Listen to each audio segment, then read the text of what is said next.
They call it the biblical superhighway, the Pilgrim's path that led to the Jewish temple in ancient times. The places and events and the peoples that make Jerusalem, Jerusalem. For Christians, for Jews, it all happened here in the city of David. This is where the beating heart of Jerusalem is. We're talking about the Pool of Siloam. We're talking about Mount Moriah, the Temple Mount. We're talking about the city of David. The pilgrimage road links them all together. For Jews in ancient days, their pilgrimage began here at the Pool of Siloam. It's a mikveh or ritual bath. It's the size of 2 Olympic swimming pools. They would purify themselves here before going up to the Temple Mount to worship God. The historian Josephus says that 2,000 years ago, on the pilgrimage festivals, there would have been more than 2 million people going up on pilgrimage. That's a lot of people who need to bathe. The pool is also where Jesus healed the blind man, as recounted in the book of John. Its location was hidden by a road until 15 years ago, when a sewage leak led to excavations, the discovery of the pool, and much more. The archaeologists, when they find the Pool of Siloam, so they understand if that's the pool, and they know where the temple stood on the Temple Mount some 2,000 years ago. The same Temple Mount as today. Zev Orenstein with the City of David Foundation says archaeologists wondered how the pilgrims traveled from the pool to the Temple Mount. So the archaeologists widened the excavation, and we are standing on the very answer to that question. We are standing atop the ancient pilgrimage road. These are the stones that Jesus would have walked on his way up to the temple.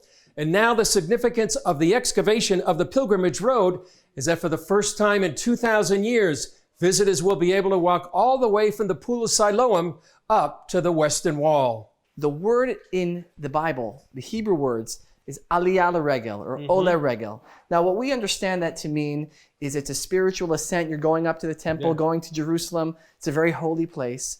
But Chris, when you're in the place where the Bible happened, the words of the Bible come to life. Because as we're walking right now, and I'm sure you could feel it, we're walking uphill. And it was more than that. This would have been like Times Square. You would have had on both sides of the road, and keep in mind, the road is about 3, 4, 5 times wider than what we see over here. You would have had shops, stalls along both sides of the road. This is the center of Jerusalem from a spiritual perspective, from a communal perspective, also from a commerce perspective. According to the Israel Antiquities Authority, the road took 10 years to build, from 20 to 30 AD, and was constructed by Pontius Pilate. One of the major issues of Jerusalem is that it's a living city. All the layers, all the archaeological layers are built on top of one another, and the modern living quarters and everything is built on top of the archaeological layers. Excavation manager Ari Levy says uncovering the road is a major engineering feat. We have modern neighborhood just above our heads, and we don't want it to collapse. After each meter that we take out, each meter of soil, we enter an arch-like construction like this. This supports the entire weight of what we have above us. Along the route, you can see many places where the road remains intact and others where it's destroyed, given its violent history. We know that the Romans, they destroyed Jerusalem.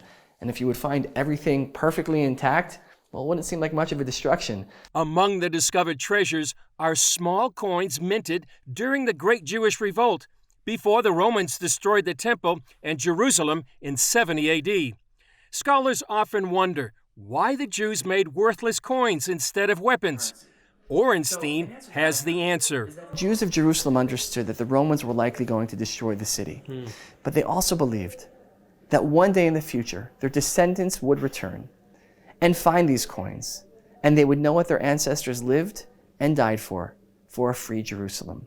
And here we are nearly 2,000 years later, standing along the very same pilgrimage road here in the city of David, in Jerusalem, the capital of the Jewish state of Israel. Half of the pilgrimage road will open soon to the public, and within a few years, all the way from the Pool of Siloam to the Western Wall.